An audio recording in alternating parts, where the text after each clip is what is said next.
Welcome back, guys, and today I will be teaching you Python. Now I know you've been scrolling trying to find a video that is nice for you, that is easy, not too difficult but not too easy as well. But you've come to the right place. I will be teaching you the basics along with the mid-range project at the end.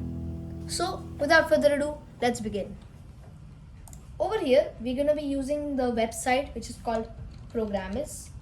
It's a very online Python compiler. So you can just go to Programmers and just click on the Python online compiler. We will be using this for the rest of the video. This is the free compiler and it is very easy to use.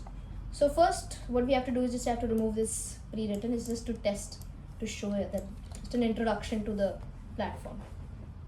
So to begin, we need to start off with a easy code. Let's start off with the print statement. Now, what is a print statement?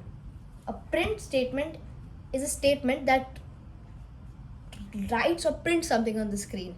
I know it's a bit weird, but just print. So let me show you. Now you'll be noticing that my other words like this, gr, this whatever I've written here is white, but this is orange. Orange means that it is a Python keyword. If I had written it with a capital P, it won't be. So it's a case sensitive language. So if I write print here, it will be orange, meaning that you've written it correctly. If you see it white, recheck it again.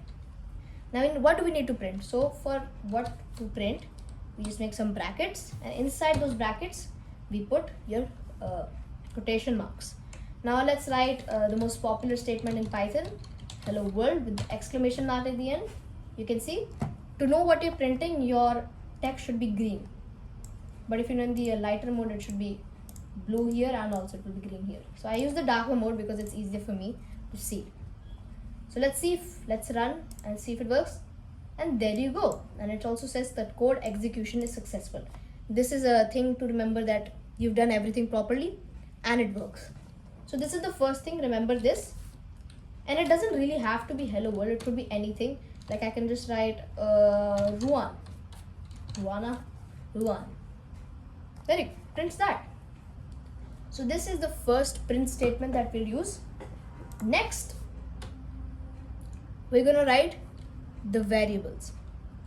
Now think of variable as a box. You store things in box, right? Same thing with variables. A variable needs to have a name and you store things in it. This could either be a string or an integer. So let's create a variable by the name of A. So to assign things into that box, aka variable, we just put an equals to sign and whatever you want to put. If it's an integer, we put 16 or whatever number you want, integer, like this could be an integer 1, 2, 3, 4. So for example, let's take it as 1.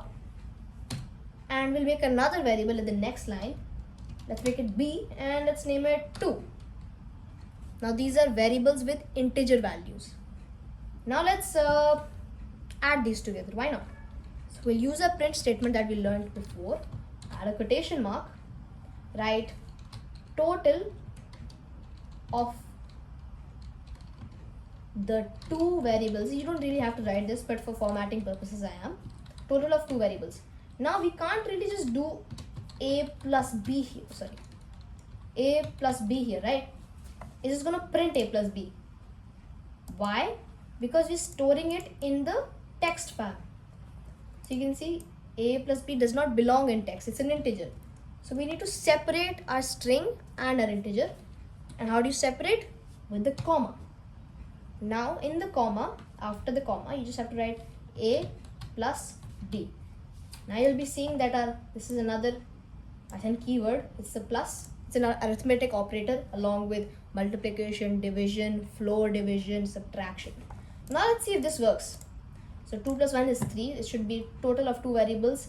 Should write this is tada. So you can see A plus B. And then this could be really anything. I could multiply them together. Now you might be asking, will multiplication just be an X? To check if it's right or wrong, notice that this is again in white. So the multiplication operator is actually the asterisk, which is Shift and 8 on my Windows keyboard. Let's run it and see. It should be 2. See? You can divide them together using the slash, which is the division, or you can floor divide by removing the decimal place by doing this. So you can see it's going to be 0. But if I do this, see, so floor division just removes the decimal place. So now you know assigning variables. We can even assign variables as string values. Let's like put hello, and on the other let's put word. Okay, now you can just do print a plus b. Now you can't add strings together, you can't add a and b, no. So what it will do is it will just add one of them. So we can also space them up if we just add a little space here, and it will look better. See, you can do that as well. So now you've learned how to use string values and integer values for a variable, and how to print them, and all of the arithmetic operators that I showed you. This is plus, this is minus, this is division, this is floor division, and this is multiplication. Or if you want to find a square, you can just use 2 multiplication signs, which makes power off. Now let's learn on asking input to the user. Whenever you make a code, you need to ask the person what you want the code to do. For example, I want to ask the person, what's your name? So how will I show the question? I can't just write print enter name. That is just going to do that. See, if I write enter name and I write my name after it, nothing's happening. It's not working. So for that, we need to use an input, which the user, which we refer to as the person who's using the code, enters the input value. So to make an input, we have to assign the input a name. I always love using A or B as my input name. So let's use A. You can use it anything, but it should not be a Python keyword. Anything that appears orange cannot be a keyword. It should always be, see, as you can see, sum. Wait a second. Sum, that's a keyword. So that's why I use A. It's more efficient. So A equals to input, easy as that, and just add those brackets and those quotation marks again, and just write enter name. You can see this is a input. Now what if we need the input as a integer? So let's see, if I write 2, that's an integer. See, it's working. But now I'll show you something. Too.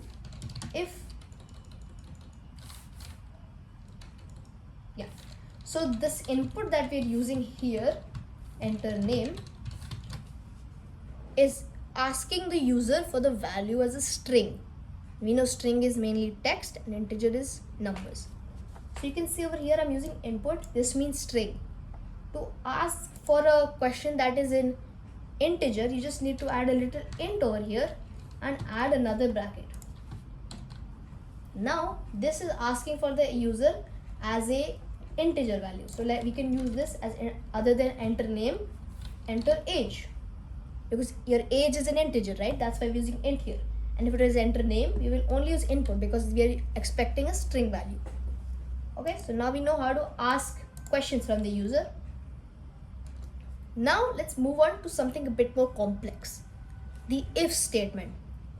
The if statement is basically like, I ask the user, enter your name. And if your name is this, print this, and else if it is not this, print this. So for example, let's take the input again. So we need a string value, so input, and we write enter your name. Always add commas over here. Why do I add commas? To make the Python code more user friendly, because I've seen many people do this. They just do this and they expect people. It doesn't look nice doing that, right? So that's why we always add a little colon here with a tab space, and look how beautiful that looks. Now enter your name. If a equals is used when we're asking for a specific value. It could be an integer as well as a string. So if a is equal to 1, just follow this format, and always remember, after an if statement there will always be a colon. Now if you have put it correctly and if you press enter, you'll notice a little tab space over here. When you see the star space, you know you've done it right. So if a is equal to Ruan, print, we could just do welcome master. Let's see. Welcome master. I am supposing if I don't write Ruan, it should do nothing. There you go. Now let's add something if it's not Ruan. So if it's Ruan, is this else print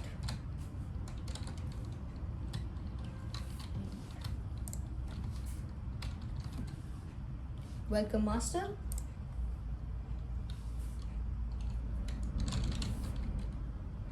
So now let's analyze the code.